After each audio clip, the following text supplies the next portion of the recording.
ఈ గృహం అండి ఇక్కడ అంటే రాయి అయితే ఉంది కానీ దీనికి ఎటువంటి ఆకారం లేదు. దగ్గర తుంపాల్లో ఉంటాయి, అది కూడా బౌద్ధులకు సంబంధించిందే. ఈ రాయికి కూడా ఉంది. నాకు తెలిసి ఇంకా అంటే పురావస్తు శాఖ వాళ్ళు వచ్చి ఇది తవ్వించమని. ప్రెసెంట్ అయితే దారేం లేదు.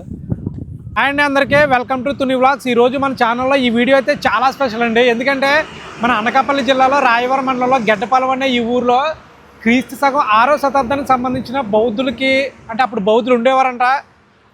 వాళ్ళకి సంబంధించిన ఆనవాళ్ళు అనేవి కొండ మీద దొరికాయనేసి అంటున్నారు. అసలు ఆ ఆనవాళ్ళు ఎలా ఉన్నాయో ఒకసారి మనం అయితే డైరెక్ట్గా వీడియోలో చూద్దాం. ఒకసారి ముందు ఊరు చూద్దాం, దాని తర్వాత ఆ కొండ మీద కూడా వెళ్దాం.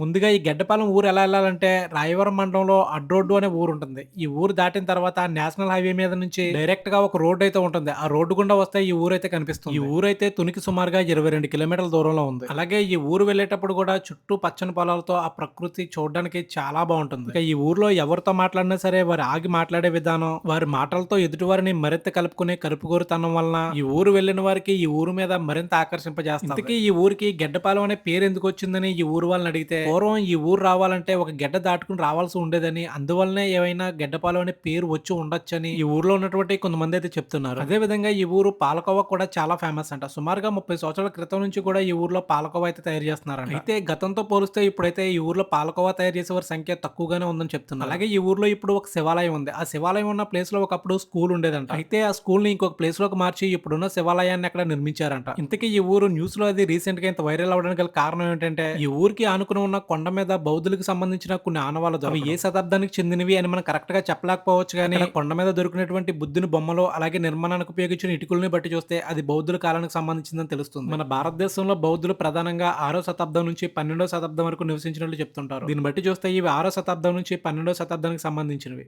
గెడ్డపాలెం ఊరు వీడియో చూసారు కదండి. గెడ్డపాలెం ఊర్లోనే మనకి శివాలయం ఉంటుంది.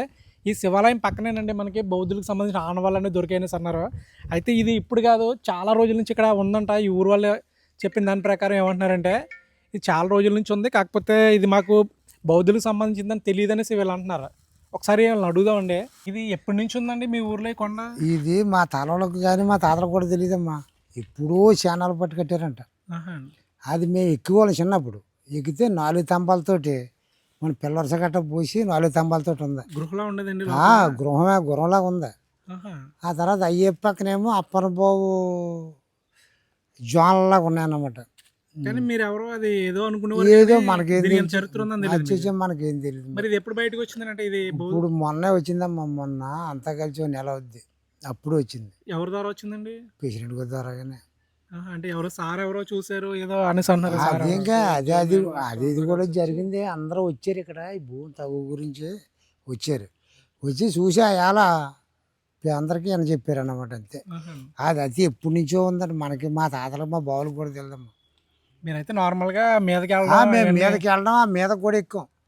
ఆ 4 తంబాల ఫౌండేషన్ ఉన్నది. మేము మీదకి కూడా ఎక్కువ. ఇంచేత ఎక్కువాలంటే ఆ కొండ ఎక్కితే సముద్రం కాపాడుతుంది. ఈ కొండ మీద సముద్రం కాపాడుతుంది. ఆ జాతి ఎక్కువాలి. మేము చక్క ఎలా ఉండేవాళ్ళం, అప్పుడు ఎక్కితే ఆ సముద్రం కాపాడుతుంది. ఇప్పుడు దారి ఏదో ఉంటుందండి? ఇప్పుడు దారి ఏమి లేదు, వేస్తున్నారు ఇప్పుడు దారి. అప్పుడు ఈ చెట్లు దొంకలు ఏమి లేవమ్మా, నున్నంగా ఉండేది. ఆ కొండ ఈ కొండ కూడా నున్నంగానే ఉండేది. తర్వాత ఇప్పుడు 4 స్తంభాలు ఉన్నాయంటారు కదా, అవి ఉన్నాయండి? ఇప్పుడు ఉన్నాయి, పడిపోలేదు. పడిపోయినాక ఎలా కట్టారో ఏ సున్నతోటే కట్టారు, పడలేదు. గృహం అలాగే ఉంటుంది. గృహం అలాగే ఉంది. లోపల ఈ బొమ్మ ఉంటుందేమో అండి? లోపల కట్టలేదు, పక్కన అయితే ఈ సైడ్నే తప్ప అందులో ఏమీ లేదు. ఆర్డినరీగానే ఉంది. మరి ఒక్కో స్తంభం ఇలా భీమోసి ఉంది, 4 స్తంభాలు కూడా. తర్వాత ఆయలా ట్యాబ్తో పూసారు. మరి కింద రాళ్ళు మనకు తెలియదు కానీ ప్యాటర్న్ చేసారు. ఒక్కో స్తంభం ఎలా ఉంటుంది, 4 స్తంభాల మీదే కట్టారు. సో చూసారు కదండి, ఒకసారి మనం కొండ మీదకి వెళ్దాం, అది ఏ విధంగా ఉందన్నది చూద్దాం. దీనికి ప్రాపర్ దారి లేదు ప్రజెంట్.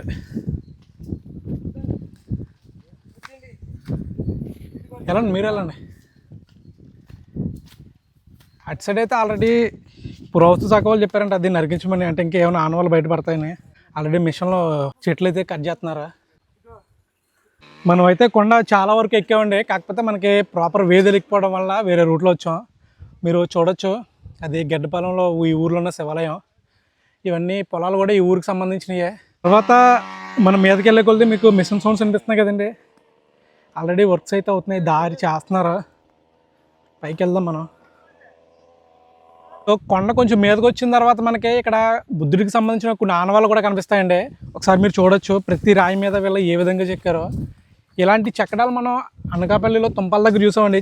మనం అప్పుడు అంతకుముందు ఒక వీడియో తీసాను కదా, ఆ వీడియోలో దీనికైతే తల లేదు, అంటే తల చిదులుగా అయిపోయింది. కింద మీరు చూడొచ్చు అది ఏ విధంగా ఉందో. తర్వాత ఇదైతే మాత్రం చాలా క్లియర్గా ఉన్నది.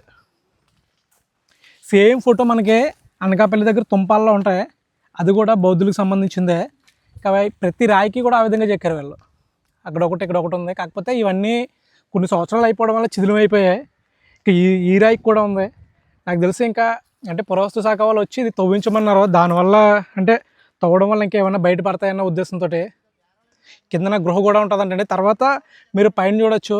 పైకి వచ్చిన తర్వాత మనకి మందిరం అయితే కనిపిస్తుందండి. ఈ మందిరం కూడా మీరు చూడొచ్చండి, చాలా అంటే చాలా పూర్వం ఉంది. ఈ రాళ్ళతో కట్టింది. ఈ రాయి కూడా మనకి బ్రేక్ అయ్యింది ఇక్కడ. ఇంకా తర్వాత ఈ మందిరం కూడా మీకు పునాది ఏ విధంగా ఉంటుందో ఆ విధంగా ఉందండి. ఇది చూసారా, ఇలాంటి దిమ్మె అటువైపు కూడా ఉండుండొచ్చు మేబీ. తర్వాత ఇక్కడ ఉన్నటువంటి రాళ్ళు కానీ ప్రతిదీని చాలా హిస్టారికల్ అండి. ఒకసారి చూడండి, ఇటుక చూసారంటే చాలా చరిత్ర కలిగింది. ఇదే ఇటుకని మనం ఎక్కడ చూసామంటే అనకాపల్లి తుంపాల దగ్గరలో ఉన్న సేమ్ బౌద్ధారామం ఉంది కదా, అంటే బౌద్ధులకు సంబంధించిన కొండ ఉంది కదా, ఆ బొజ్జన కొండ దగ్గర చూసాం మనం ఇటుక. అలాంటి ఇటుకే మళ్ళీ ఇది ఒకసారి వల్ల బయటకు వచ్చిందంటండి. నార్మల్గా వీళ్ళైతే ఎప్పుడుదో పూర్వం ఏదో మందిరం అనుకునేవారంట. తర్వాత చూసారా మీరు, రాయి కూడా ఇది బ్రేక్ అయ్యింది. అంటే మొత్తం రాళ్ళతోటి కట్టారు. చాలా సంవత్సరాలు అయిపోయింది కదా, వందల సంవత్సరాల పైన ఉంటుంది. ఇది బ్రేక్ అయింది. మిగిలింది కూడా క్రాక్స్ వస్తాయి. అంటే మనకి లోపల చెట్టు ఒకటి వచ్చిందండి. అంటే మనకి లోపల ఈ చెట్టు వేరులో ఒకటి వచ్చాయి, మర్రి చెట్టు ఏదో. ఆ చెట్టు వల్ల మనకి ఇది మొత్తం క్రాక్స్ వచ్చాయి. ఇదైతే చాలా చరిత్ర కలిగిందండి. ఇంకా లోపలికి వస్తే మనం చూసుకుంటే మట్టి కూడా కనిపిస్తుందండి మనకి. నార్మల్గా అయితే కొండ మీద మట్టి ఉండదు, కాకపోతే వీళ్ళు జ్ఞాన మందిరంలో కట్టుకున్నారు అనుకుంటున్నాను. ఇదైతే ఇక్కడ మట్టి కూడా ఉంది. ఇంకొక విషయం ఏంటంటే మనం గమనించాల్సింది, దీంట్లో ఎక్కడ ఐరన్ అనేది లేకుండా మనకి మొత్తం ఈ బేస్మెంట్ అనేది వేసారండి. మరి ఏ విధంగా వేసారన్నది తెలియదు. చాలా అంటే చాలా స్ట్రాంగ్. ఇది ఏంటి 6వ శతాబ్దంలో కట్టింది, ఇప్పటికీ ఇక్కడ ఉంది అంటే నిజంగా చెప్పుకోవాల్సిన విషయమే.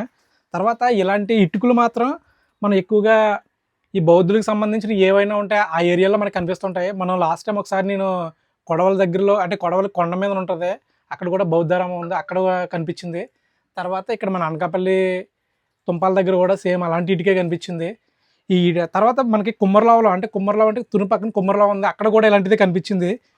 ఇటువంటి ఇటుక అనేది ఈ బౌద్ధుల టైంలోనే, అంటే ఈ బౌద్ధుల బొమ్మలు ఉండి ఏమైనా గృహాలు బయటపడ్డాయంటే ఆ టైంలోనే ఎక్కువగా కన్స్ట్రక్షన్ చేసినటువంటి ఇటుకలు అవి. అలాగే దీన్ని చూసుకున్నానంటే ఈ మందిరానికి మనకి అక్కడ ఒక ఎంట్రన్స్ ఉంది, ఇక్కడ ఒక ఎంట్రన్స్, మొత్తం 4 వైపుల ఎంట్రన్స్ ఉంది. అంటే మనకి ఎటు నుంచి అయినా సరే గాలి అయితే చాలా బాగా వస్తుంది. వీళ్ళు ధ్యానం కోసమే ఇది కట్టించి ఉంటారేమో మేబీ. ఎందుకంటే వీళ్ళు ధ్యానం కోసం ఎక్కువగా మనం అప్పుడు అనకాపల్లిలో చూసినా, ఇటు కొడవల్లో చూసినా అక్కడ ఉన్న పిరమిడ్స్ ఉంటాయి కదా, పిరమిడ్స్ అనేవి ఎక్కువగా ఎత్తులోనే కట్టించారు. ఇదైతే గడ్డపాలెంలో బయటపడిందండి. ఇది ఎప్పటి నుంచో ఉంది, కాకపోతే ఒకసారి వల్ల రీసెంట్గా పురావస్తు శాఖ వాళ్ళని కాంటాక్ట్ అవ్వడం వల్ల ఇది బౌద్ధులకు సంబంధించిందని అందరికీ తెలిసింది. ఇది చూడండి ఒకసారి, ఇదైతే ఒక అరుగులో ఉందండి. అంటే ఈ నాకు తెలిసి చుట్టూంపులో ఉండేయంట 4 వైపులని. ప్రజెంట్ అయితే ఇది ఒకటే ఉంది. ఇది చూసినట్టయితే మనకి ఏదైనా దీపం పెట్టే చిన్న అర్మర్లాగా అయితే ఉందండి. ఇంకా ఇవన్నీ ద్వారాలు 4 ద్వారాలు అయితే ఉన్నాయి. ఇది మాత్రం స్తంభం బాగానే ఉంది, అది మాత్రం లైట్గా చెడిపోయింది కొన్ని. ఇది స్తంభం బాగానే ఉంది, ఈ ఏరియా కూడా బాగానే ఉంది. తర్వాత ఇక్కడ మనకి అరుగుల్లో ఉండేవి, ఇవి కూడా పాడైపోయాయి. చాలా అంటే చాలా పూర్వం ఉంది ఇది. పైన మనం అది చూసాం కదండి, పైన చూసిన తర్వాత మనకి కిందనే గృహ కూడా ఉంది. ఒకసారి గృహలోకి వెళ్దాం. దీనికైతే ప్రజెంట్ అంటే దారి ఉంది, వీళ్ళు చేశారు, చెట్లు అవి నరికేసి, కాకపోతే సరైన ప్రాపర్ వే లేదు. ఈ గృహ అండి, ఇక్కడ చిన్న గృహ అయితే ఉంది. మనకి ప్రతి గృహ ఏ విధంగా అయితే ఉంటుందో ఆ విధంగానే ఇది కూడా మొత్తం రాయిని డోల్స్ అయితే చిన్న గృహలో తయారు చేశారు. కొన్ని గృహాల్లో మనకి ఇక్కడ చూసారంటే బ్లాక్గా ఉంటుంది కదా, ఇది కూడా ఆ విధంగా బ్లాక్గా అయితే ఉంది. ఇంకా ఈ రాయికి అయితే రూపం అయితే లేదండి, కాకపోతే జస్ట్ రాయి అయితే ఉంది. మరి ఇది ఏంటన్నది పూర్తిగా తెలియదు మనకి. గృహ అయితే చిన్నదే, చూడొచ్చు మీరు. ఈ గృహ అయితే మనకి చూస్తే మనకి ఈ హైట్ ఉందండి, అంటే కరెక్ట్గా ఒక మనిషి దూరగలిగే హైట్ అయితే ఉంది. ఇంకంతకు మించి తల కూడా మనం పైకి ఎత్తలేము. తర్వాత కిందన చూసారండి, కిందన మనకి గచ్చు ఏ విధంగా ఉంటుందో ఆ విధంగానే చేశారు. ఇది అప్పట్లో ఏదో గానుగు రాయి సంథింగ్ ఏదో రాయితోటి చేసేవారు అనేసి మా పెద్దలు మాకు చెప్పారు. ఆ విధంగా చేసి ఉండొచ్చు ఇది కూడానే. చూసారా, ఇది మొత్తం మనకి సిమెంట్తో గచ్చు ఏ విధంగా ఉంటుంది ఆ విధంగానే ఉంది గచ్చు అయితే కిందనే. అంటే నార్మల్గా కొండ కదా, నార్మల్గా అయితే రాయి ఉండాలి, కాకపోతే ఒకసారి చూపించు. ఇది మొత్తం సిమెంట్ ఏ విధంగా ఉందో ఆ విధంగా ఉంది. గృహ అయితే చిన్నదే, పెద్దదేం కాదు. ఇది మనకి అనకాపల్లి జిల్లా రాయవరం మండలం గెడ్డపాలెం అనే ఊర్లో మనకి ఇది బయటపడింది. అంటే ఈ గృహ ఎప్పటి నుంచో ఉంది, కాకపోతే వీళ్ళకి ఇది బౌద్ధులకు సంబంధించింది అని ఈ మధ్య ఒక సార్ వల్ల అయితే తెలిసింది. అంతకు ముందు వీళ్ళు రావడం, నార్మల్గా ఉండడం ఇవన్నీ కామన్ అండి. కాకపోతే అప్పట్లో ఎవరికి దీనికి ఇంత విశేషమైందని ఎవరికి తెలియదు. అలాగే బయట కూడా మీరు చూసుకుంటే ఈ రాయి కూడా కట్ చేసి ఇక్కడ కూడా ఓపెన్ ప్లేస్ ఉంది. నాకు తెలిసి ఇక్కడ మెట్లు కూడా ఉన్నాయి. ఈ మెట్లు కూడా వాళ్ళ కాలంలోనే మేబీ ఇవి చెక్కు ఉండొచ్చు. చాలా చిన్న మెట్లు, అంటే పైకి రావడానికి ఇది ఒక మార్గం అయి ఉండొచ్చు. చూసారంటే చిన్న చిన్న మెట్లు కూడా ఉన్నాయి. ఇంకా ఈ మార్గం గుండానే వాళ్ళ కిందకి కూడా వెళ్ళి ఉండొచ్చు. ఎందుకంటే ఇది క్రీస్తు శకం 6వ శతాబ్దానికి సంబంధించింది కాబట్టి ఇప్పటికీ ఈ విధంగా ఉందంటే ఒక చెట్లు అయితే వచ్చేసాయి, కానీ మ్యాక్సిమం అప్పుడు ఎలా కట్టారో ఆ విధంగానే ఉంది. సో చూసారు కదండి గెడ్డపాలెం ఊరికి సంబంధించిన మా వీడియో. ఇంకా మీరు మరిన్ని వీడియోస్ కావాలంటే మన ఛానల్ అయితే సబ్స్క్రైబ్ చేయండి. అలాగే మీ సపోర్ట్ అనేది మాకు అందించండి.